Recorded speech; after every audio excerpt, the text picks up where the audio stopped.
الحمد لله الحمد لله صاحب الجلالة، والصلاة والسلام على نبيه صاحب الرسالة. اما بعد، قرآن مجید کا جو دوسرا پارہ ہے، اس میں 4 باتیں بیان ہوئی ہیں۔ ایک بات تحویل قبلہ کے متعلق ہے، قد نرى تقلب وجهك في السماء فلنولينك قبلة ترضاها فول وجهك شطر المسجد الحرام۔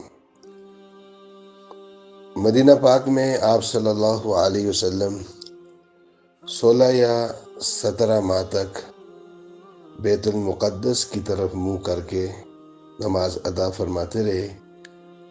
اس کے بعد حکم آیا کہ اب آپ دوبارہ بیت اللہ شریف کی طرف منہ کر کے نماز ادا فرمائیں۔ تحویل قبلہ میں کئی حکمتیں تھیں۔ ایک حکمت تو یہ ہے کہ بیت المقدس سارے نبیوں کا قبلہ ہے، تو جب آپ بیت المقدس کی طرف منہ کر کے نماز پڑھیں گے تو آپ کو سارے نبیوں کی برکتیں نصیب ہو جائیں گی۔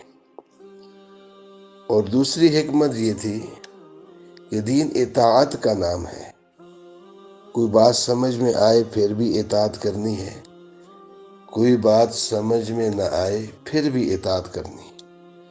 دین اطاعت کا نام ہے۔ تحویل قبلہ میں ایک یہ حکمت بھی تھی۔ یا ایھا الذین آمنوا آمنوا، اے ایمان والو ایمان لو، معنی یہ ہے اے ایمان والو اپنی مرضی چھوڑ دو، اب اطاعت کرو، اطاعت ہی میں نجات ہے۔ دوسری بات ابواب بر ہیں۔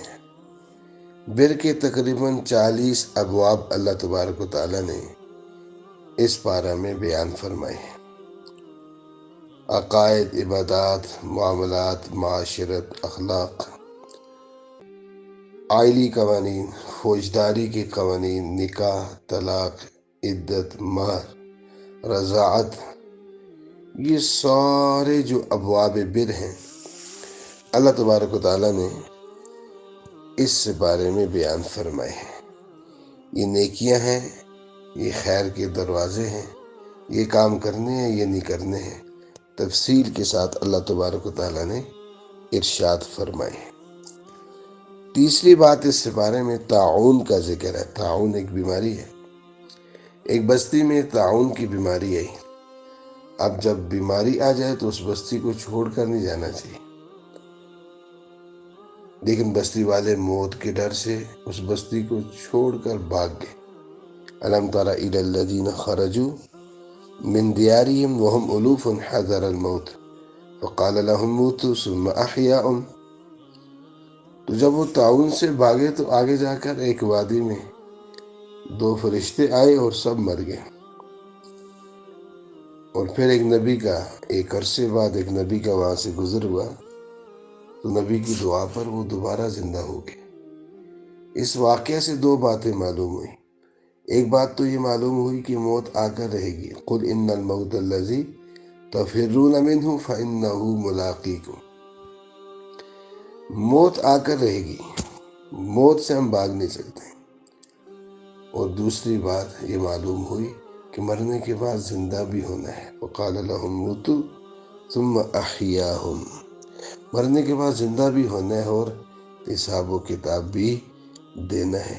اگر اس کا استحضار ہو جائے، موت کا، آخرت کا استحضار ہو جائے تو کبھی بھی اللہ کی نافرمانی نہ ہو۔ جتنا آخرت کا عقیدہ کمزور ہوتا ہے اتنی ہی اللہ تبارک و تعالیٰ کی نافرمانی ہوتی ہے۔ چوتھی بات جو اس سپارے میں بیان ہوئی وہ طالوت کا ذکر ہے۔ وقال لهم نبیہم ان اللہ قد بعث لکم طالوت ملکا وزادہ بسطۃ فی العلم والجسم۔ امیر کیسا ہوگا اور مامور کیسے ہوں گے؟ یہ تدبیر مدن اللہ تبارک و تعالیٰ نے سلطنت اسلامیہ، اس کے اصول، یہ سارے اللہ تبارک و تعالیٰ نے یہاں پر طالوت کے واقعے میں ذکر فرمائے ہیں۔ طالوت کا لشکر چھوٹا سا تھا اور جالوت کا بہت بڑا لشکر تھا۔ یہ 313 تھے اور وہ 40,000 کے قریب تھے۔ اللہ تبارک و تعالیٰ نے طالوت کو فتح دی 2 وجہ سے۔ ایک تو امیر اور جو مامور تھے ان کا تقویٰ تھا، ان کی زندگی میں تقویٰ تھا، پرہیزگاری تھی، اس لیے اللہ تبارک و تعالیٰ نے ان کو فتح عطا فرمائی۔ اور دوسری چیز امیر کی اطاعت کی، جو لشکر تھا اس نے امیر کی اطاعت کی۔ جب امیر کی اطاعت ہوئی تو اللہ کی مدد آ گئی، برکتیں ہو گئی، نصرت آ گئی اور اللہ تبارک و تعالیٰ نے فتح نصیب فرمائی۔ امیر کی اطاعت کی بڑی برکتیں ہیں۔ امیر کی اطاعت میں جو نور ہے وہ کسی اور عمل میں نہیں ہے۔ اللہ تبارک و تعالیٰ ہم سب کو قرآن مجید سیکھنے کی، عمل کرنے کی، آگے پھیلانے کی توفیق عطا فرمائے۔